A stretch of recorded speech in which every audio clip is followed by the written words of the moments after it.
The North Coast Times News, the best package of credible information about events and people from the North Coast parishes of St. Anne, St. Mary, and Portland. It's news, sports, entertainment, and technology information you can trust. The North Coast Times News. I am Sophia Lishu Palmer, and these are the headlines. Councillors get big salary increases. Competition starts to build cricketing skills in primary schools.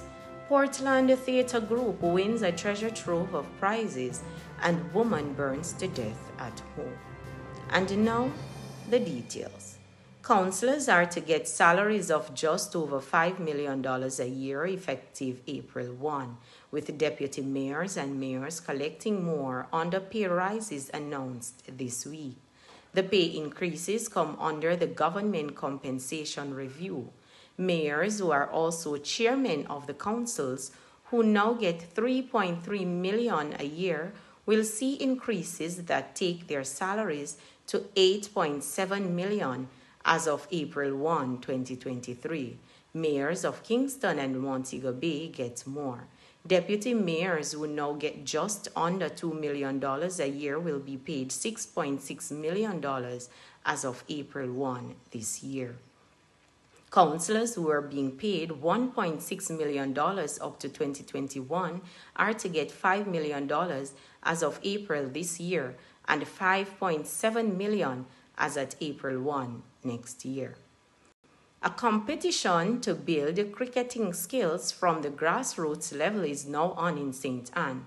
It started last week Tuesday with some 18 teams listed in the Southwest Zone bowing into action. There is to be play in 3 zones, the others being Ocho Rios and Brownstown.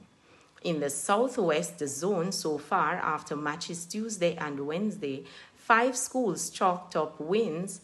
They are Gibraltar, Madras, Mount Moriah, Eccleston, and Abuka primary schools. Mount Moriah have the biggest win so far, beating Clarksonville by 88 runs. The T20 competition is sponsored by Odyssey Cablevision and mandates that at least one girl must play on each team. A 70-year-old woman from St. Anne burned to death in a fire at her home Wednesday. She is Lillian Gray of Muir House, Buxton, in the parish. Reports are that about 1 p.m. Miss Gray was at home when fire and smoke were seen coming from a section of the building. Unconfirmed reports say Miss Gray had gone into the house to help put out the fire.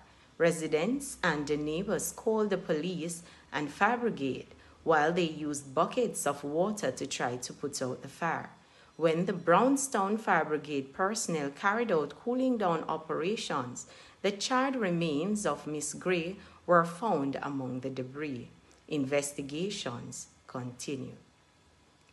Please remember to subscribe to the channel. We know it's free, so just click that subscribe button right now and never miss the North Coast Times Newscast. The Port Antonio Theatre Group, Portland, is celebrating its successes in the 2023 Jamaica Cultural Development Commission competitions. The group, led by Dr. Maureen Campbell, won 5 National Drama Awards at the finals in Kingston, April 27.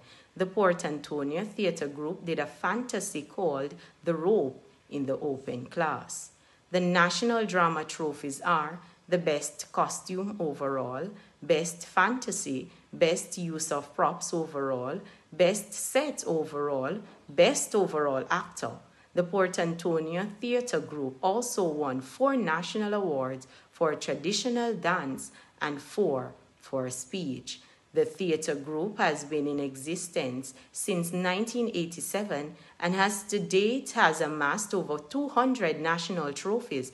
The group received the JCDC Parish Awards at the Evening of Excellence for the Most Outstanding Cultural Group 2023 in the parish of Portland. We end with this 2-second video of what a downpour of rain caused for vendors on Market Street in St. Anne's Bay. That's the news. I am Sophia Lishu Palmer. Information you can rely on. Please subscribe, like, and share. You can always find the latest news on our website, northcoasttimesja.com, and our Facebook page. We're also on Twitter and Instagram.